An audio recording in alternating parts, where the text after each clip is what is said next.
Pues como todos, de verdad muchas gracias por invitarme a participar hoy aquí con vosotros en estas jornadas. Como habéis dicho, fui antigua residente,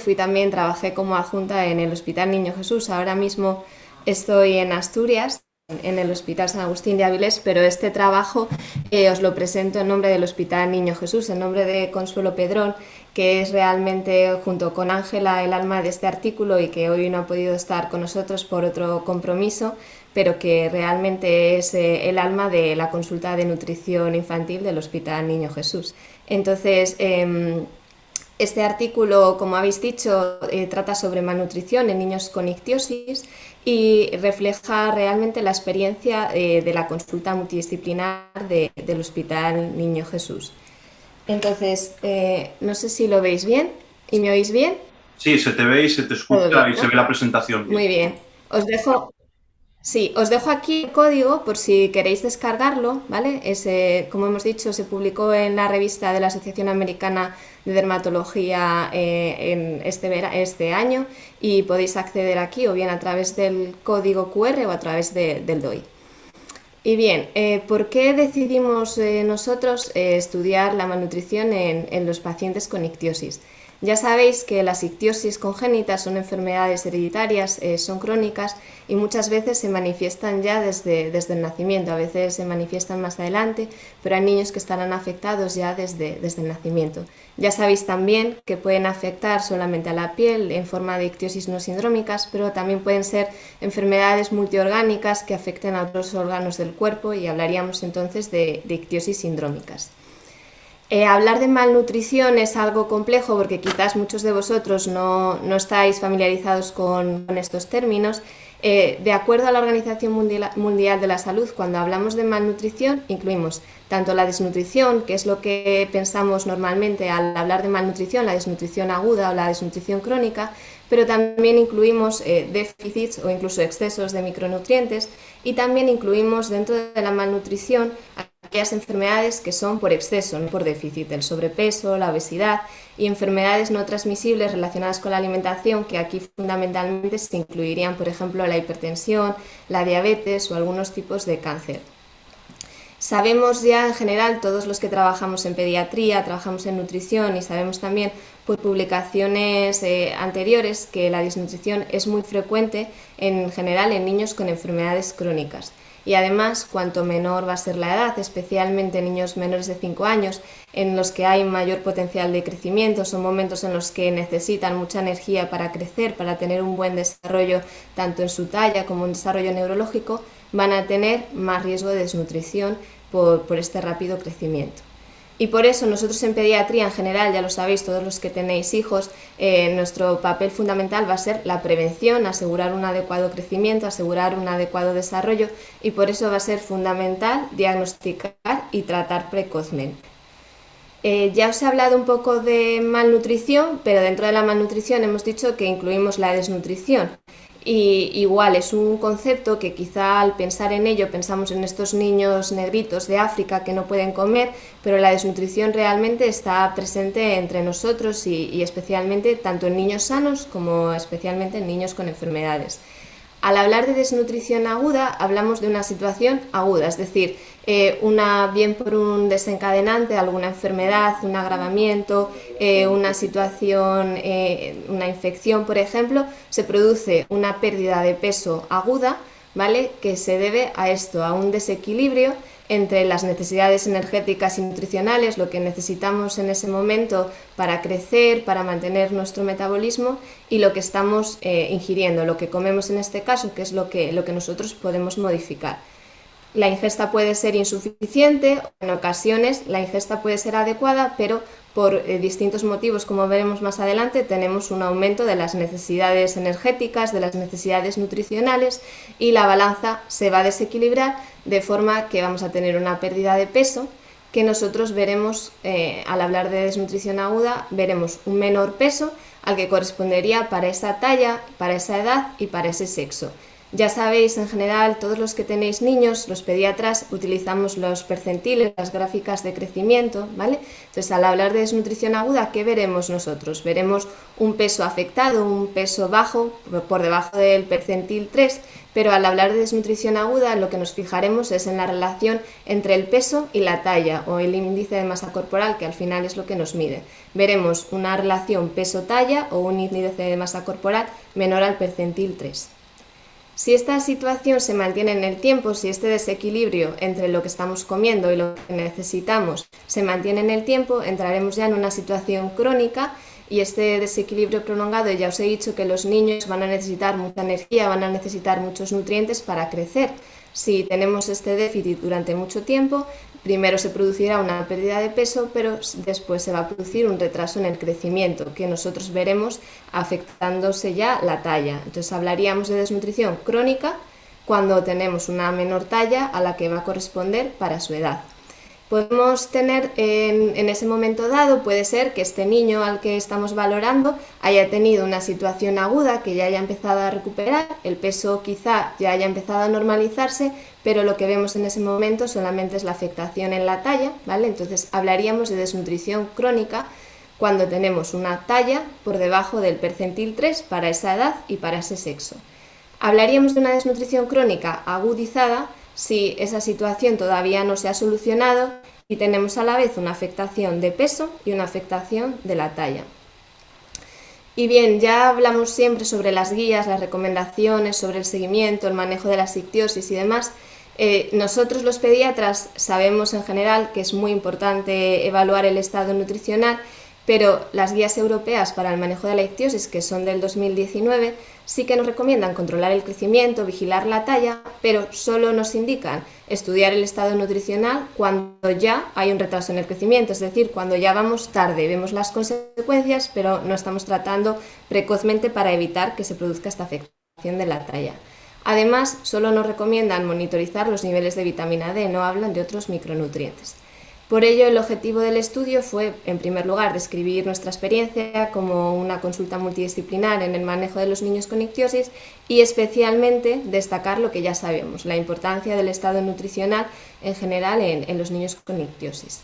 ¿Y en qué consistió el estudio? Pues simplemente en registrar nuestra experiencia, es decir, registrar lo que ya estábamos haciendo y lo que ya estábamos viendo. Ya sabéis, los que conozcáis el Niño Jesús, ya sabéis que la consulta multidisciplinar de ictiosis la lidera Ángela, la dermatóloga, pero ella es la maestra de ceremonias, es la que lidera este equipo que está formado por gastroenterología y nutrición pediátrica, por endocrinología pediátrica, oftalmología, otorrinolaringología, y también por enfermería.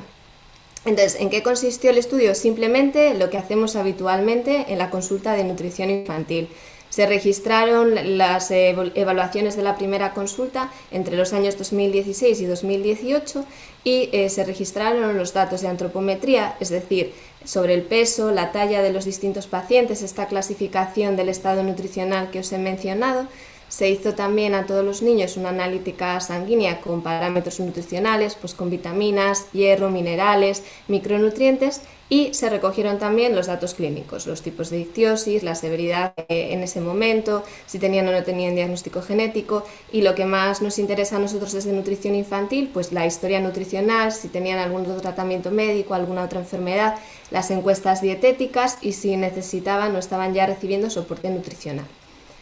Os dejo aquí un poquitín la tabla, incluimos 50 pacientes con una media de edad de 5 años, aunque había variación en las edades. Igual que nos presentaba Satur, los diagnósticos más frecuentes fueron ictiosis congénitas autosómicas recesivas, ictiosis epidermolíticas, pero sí que lo que quería reflejar es que, si os dais cuenta, en cuanto a la afectación cutánea, la mayoría tenía una afectación cutánea moderada o severa. Ya en cuanto a lo que a nosotros nos preocupa más en nutrición infantil, lo que especialmente nos llamó la atención es este dato. Más de la mitad, un 54% de los niños, realizaban dietas desequilibradas, es decir, tomaban nutrientes, o sea, tomaban cantidades insuficientes de algunos alimentos, tomaban exceso de otros alimentos que quizás no eran tan recomendables, ¿vale? Y además 2 pacientes ya recibían soporte nutricional, uno ya necesitaba una gastrostomía y otro estaba recibiendo un soporte por sonda nasogástrica. En cuanto a los datos de peso y de talla, también nos llamó la atención que un 32% de los pacientes presentaban desnutrición, la mayoría ya una desnutrición crónica reagudizada, es decir, tenían una afectación de la talla y además todavía persistía esa afectación en el peso. También llama la atención lo que os decía inicialmente, dentro de la malnutrición no solamente hablamos de desnutrición, también incluimos aquellos que se van al otro extremo y que presentan sobrepeso y obesidad. Y de hecho, 10% de los niños, sobre todo los niños más mayores, presentaban sobrepeso u obesidad. Y en cuanto al retraso del crecimiento, 24% de los pacientes ya presentaban una talla baja, presentaban afectación del crecimiento y todos ellos tenían o desnutrición previa aguda o tenían en ese momento todavía afectación en el peso.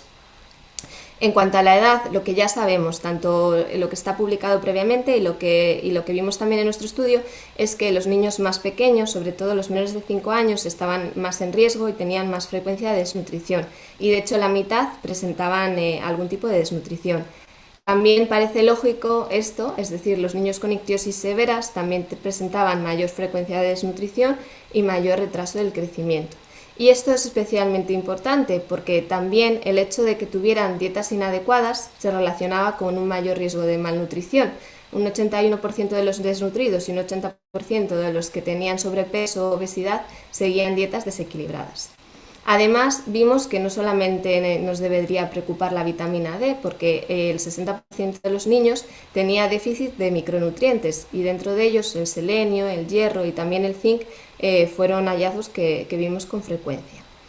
Y bien, ya, ¿cómo podemos explicar estos resultados que vimos en nuestro estudio? Ya os he dicho que nos llama la atención que un 32% de los niños tuvieran desnutrición, pero quizás a vosotros os puede llamar la atención que un 6% tenían sobrepeso y un 4% tenían obesidad. Entonces, ¿nos podemos quedar tranquilos? Pues sabemos que la desnutrición en edades precoces, en los niños pequeñitos, sobre todo cuando va seguida de una recuperación muy rápida del peso, puede predisponer a que más adelante desarrollen sobrepeso, desarrollen obesidad y desarrollen otras enfermedades del síndrome metabólico, que son por ejemplo la hipertensión, la diabetes tipo 2.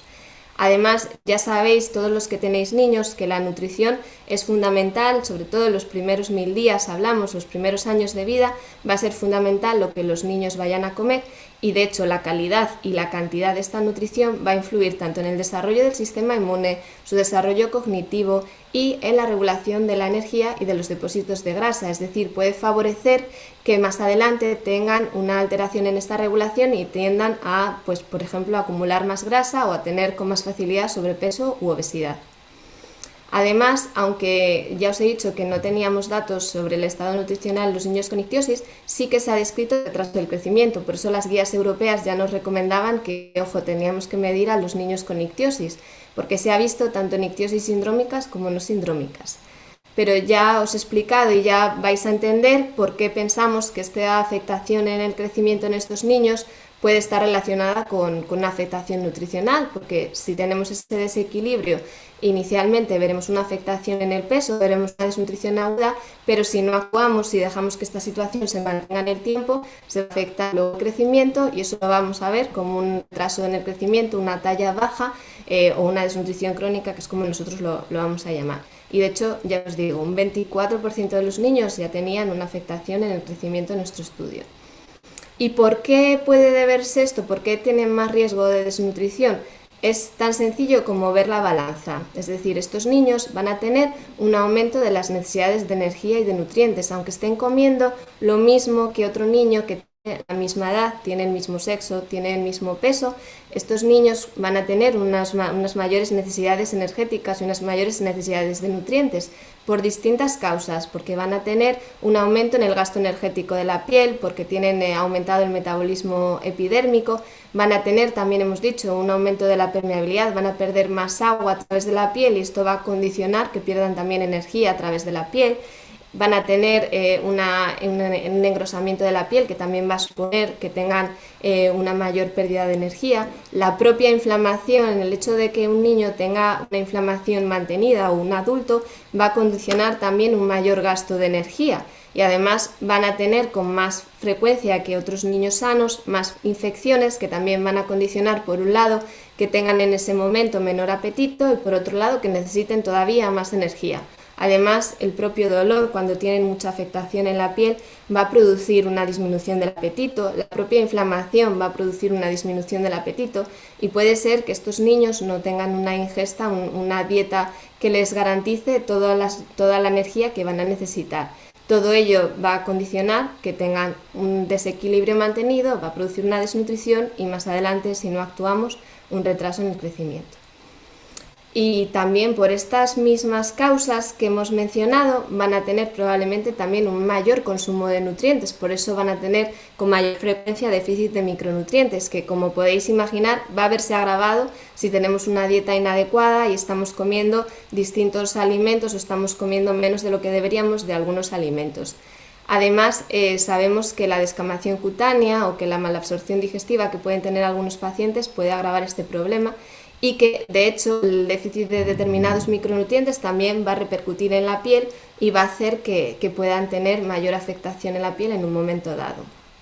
En cuanto a los déficits específicos que vimos con más frecuencia, vimos que los niños tenían déficit de hierro, que en general es la deficiencia que vemos más frecuentemente incluso en niños sanos. Los niños necesitan muchos requerimientos de hierro porque tienen un crecimiento muy rápido y además en el caso de la ictiosis van a perder hierro en el sudor, van a perder hierro en la descamación cutánea, en las pérdidas gastrointestinales y este déficit pues va a ser más frecuente y más severo. Va a ser además un nutriente fundamental para un adecuado desarrollo neurológico, es fundamental para asegurar un desarrollo psicomotor adecuado, va a ser fundamental para el crecimiento y para una buena respuesta inmune. Ya sabéis que alimentos ricos en hierro son fundamentalmente las carnes rojas, la ternera, el cerdo, el cordero, algunos pescados, los moluscos como por ejemplo los berberechos, las almejas, los mejillones, algunos pescados como el atún y el salmón van a ser así las fuentes más ricas de hierro. También, esto ya sí que está descrito en general en pacientes con ictiosis, van a tener más frecuencia de déficit de vitamina D, de hecho se suplementa ya rutinariamente y esto se va a deber probablemente a que no tiene una producción suficiente. En la vitamina D se sintetiza, se produce en la piel a través de la exposición solar. Si tenemos una afectación en la piel probablemente no vayamos a producir una cantidad suficiente de vitamina D. Y esto además se va a relacionar con una talla baja, con desarrollo de raquitismo, por lo que va a ser fundamental también tratarlo y detectarlo precozmente. Alimentos ricos en vitamina D van a ser los pescados azules, como el salmón, el atún, los pescados azules pequeños, como la sardina, ¿vale? Otros alimentos como el huevo, los lácteos, la margarina, ¿vale? Y los aceites, por ejemplo, el aceite de oliva. El zinc a lo mejor os suena un poquitín más a chino, ¿vale? El zinc también es fundamental, nosotros en pediatría es un elemento fundamental para el crecimiento, va a ser fundamental tanto para el crecimiento celular como para la curación de las heridas, el desarrollo de la inmunidad y para asegurar una adecuada velocidad de crecimiento. De hecho, todos los dos niños que tenían déficit de zinc en nuestro estudio tenían ya un retraso del crecimiento. Podéis ver aquí en general pues también van a ser alimentos ricos en en zinc, en general las carnes, los mariscos, los frutos secos van a ser alimentos ricos en zinc. Y el selenio, que a lo mejor este sí que os suena todavía menos, es una enzima que tiene una función antioxidante en distintas células e incluida en la piel. En los niños con ictiosis ya hemos dicho que tienen un aumento del metabolismo en la piel que va a producir un estrés oxidativo y que puede contribuir a su déficit. También aquí veis los alimentos que tienen un alto contenido en selenio. Y entonces, después de todo esto que os he dicho, ¿qué podemos hacer nosotros para prevenir o para detectar precozmente esta desnutrición? pues lo que ya estábamos haciendo, pero es importante saber que va a ser fundamental hacer una valoración adecuada de todos los niños, analizar su estado nutricional tanto al diagnóstico como periódicamente durante su seguimiento, y en aquellos en los que necesiten empezar rápidamente con una intervención nutricional, porque sabemos que va a mejorar, entre otras cosas, su talla, pero también su evolución clínica, va a mejorar también probablemente su desarrollo neurológico, su desarrollo psicomotor, va a ser fundamental para que el niño globalmente se encuentre bien. De hecho, nuestras sociedades, tanto la Organización Mundial de la Salud como la Asociación de Soporte de Nutrición Enteral en Pediatría, recomienda monitorizarlo tanto en niños crónicos como también en niños sanos, ¿vale? Por eso va a ser fundamental monitorizar tanto al diagnóstico como regularmente, pues la valoración antropométrica, simplemente pesar, tallar a los niños regularmente y hacer un seguimiento de su crecimiento de acuerdo a las curvas de crecimiento para su edad y para su sexo. Hacer regularmente una encuesta dietética, valorar qué está comiendo, qué alimentos come con frecuencia, hacer más o menos una valoración sobre qué come el niño en un día normal en su vida, con qué frecuencia consume los distintos grupos de alimentos a lo largo de la semana, cuáles son también pues, los hábitos de alimentación, es decir, si el niño pues, es capaz de comer una comida en textura adecuada, trocitos, si necesita por el contrario pues, que sea una dieta triturada, por ejemplo, pues de determinados niños a lo mejor quizás pues, necesitan dietas adaptadas. Y hacer una analítica simplemente con parámetros nutricionales, ir controlando pues estos parámetros que sabemos que pueden estar afectados, ir controlando pues las vitaminas, el hierro y los distintos micronutrientes. Y vosotros, este es nuestro papel, nosotros tenemos que vigilar, tenemos que intervenir precozmente, pero vosotros al final vais a ser una parte fundamental en este problema o en esta solución en este caso, porque vosotros tenéis la herramienta de asegurar que estos niños tengan una alimentación saludable. Va a haber veces que esto quizá no sea suficiente, pero en general va a ser fundamental para todos los niños desde el nacimiento que se establezcan unos adecuados hábitos alimenticios, tanto unos correctos hábitos, es decir, que el patrón de alimentación, el cómo come, si toma texturas adecuadas y demás sea adecuado, que va a ser fundamental que vosotros se lo vayáis enseñando a lo largo del crecimiento, y además asegurar un reparto adecuado de los distintos nutrientes, asegurar, por ejemplo, que beban una cantidad suficiente de agua, que no consuman otras bebidas azucaradas como pueden ser los zumos, que no consuman un exceso de lácteos. Los lácteos en general son beneficiosos, pero también vemos con frecuencia que hay niños que toman una cantidad excesiva de lácteos y a lo mejor están tomando una cantidad insuficiente de otros alimentos que nutricionalmente van a ser más completos. Va a ser fundamental favorecer que los niños tengan una dieta variada, una dieta con muchos colores, con distintos alimentos, que prueben distintos sabores y que aseguren pues, que todos los días se tome una cantidad suficiente de frutas, verduras, y asegurar también pues, que tengan un aporte de proteínas adecuado, es decir, que tomen pescado, que tomen carnes, que tomen huevo, ¿vale? Que tomen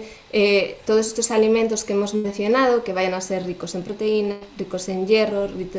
ricos en distintos nutrientes. Y hay que intentar, sobre todo, pues limitar. A veces tenemos la sensación, sobre todo los pediatras que trabajamos con niños que tienen enfermedades crónicas, muchas veces están malitos, necesitan ingresos frecuentes, necesitan unos cuidados especiales, y a veces sin querer caemos en la tentación pues de favorecer o de darse a esas comidas que quizás les gustan más y que no necesariamente van a ser las que ellos necesiten en un momento dado. Siempre ya sabéis que todos los niños van a preferir alimentos con sabores dulces, van a preferir pues estos alimentos que quizá no son nutricionalmente tan recomendables, y vosotros aquí como padres pues tenéis que ver el dibujo final, la meta final, es decir, que hay que intentar garantizar esto, que hagan un reparto adecuado de las comidas, que coman de todo y que los productos, digamos, un poquitín más insanos pues sean una cosa ocasional, ¿vale? Y asegurar también pues en el lado derecho pues la actividad física. Este es un ejemplo que nos gusta mucho, quizás algunos ya conocéis esto, el plato de Harvard. Realmente se basa en un reparto equilibrado de las comidas. Ya veis que debemos de favorecer que la mayoría de la ingesta sea en forma de frutas y verduras, 5 frutas y verduras al día, o lo que es lo mismo, pues que la mitad del plato sea en forma de verduras, de frutas, un cuarto debería de ser en forma de cereales, idealmente integrales. Ya ha dicho Ángela la importancia de la microbiota. Para tener una microbiota adecuada, tanto en la piel como a nivel del intestino, en este caso sobre todo en el intestino, va a ser fundamental una dieta adecuada, una dieta variada, ¿vale? Por la correlación que existe entre la microbiota y la salud general de todo el cuerpo. Y para eso va a ser fundamental que coman alimentos integrales, que tomen una cantidad adecuada de fibra en forma de cereales, verduras y demás. Y un cuarto de la alimentación en forma de proteína saludable y favorecer el consumo de agua. A veces ya os he dicho que a pesar de que estéis haciendo todo fenomenal, puede que esto no sea suficiente y que a pesar de que esté comiendo muy bien, que vosotros le estéis haciendo una dieta súper equilibrada y súper saludable, puede ser que el niño en un momento dado tenga una mayor necesidad energética. Entonces a veces os podemos decir que puede ser necesario pues enriquecer la dieta con alimentos naturales, es decir, que vosotros aumentéis la cantidad de calorías, la densidad energética de una comida, hacemos que tenga más energía, más calorías, pero sin que aumente el volumen, pues añadiendo grasas saludables, aceite de oliva, aguacate, frutos secos machacados, utilizando salsas caseras, empleando técnicas como el rebozar o el empanar, o añadiendo a los purés, por ejemplo, pues huevo, queso, maicena, cremas de leche. A veces, y ahí entra el papel del pediatra de la nutrición infantil, puede ser que necesite una intervención nutricional especial, ¿vale? Que en ese caso vamos a ser nosotros, dependiendo de cada niño y de cada seguimiento, pues los que os vamos a recomendar las intervenciones en cada momento. Sí que me gustaría mencionar esto para que lo conozcáis. Tenemos suplementos nutricionales que pueden ser en forma de módulos, pues módulos se refiere a añadir en determinados alimentos hidratos de carbono, o módulos que tengan hidratos de carbono y grasas, o algunos solamente grasas, o lo que utilizamos generalmente, que son estos batidos que llamamos, que es una cosa que no nos gusta nada en general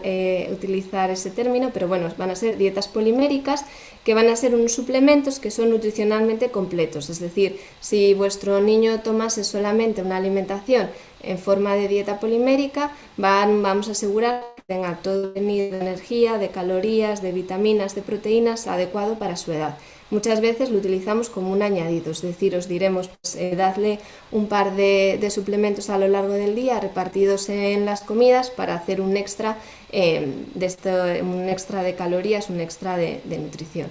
A veces puede ser que la boca no sea suficiente, ¿vale? Ya sabéis, quizás en niños más complejos puede incluso tener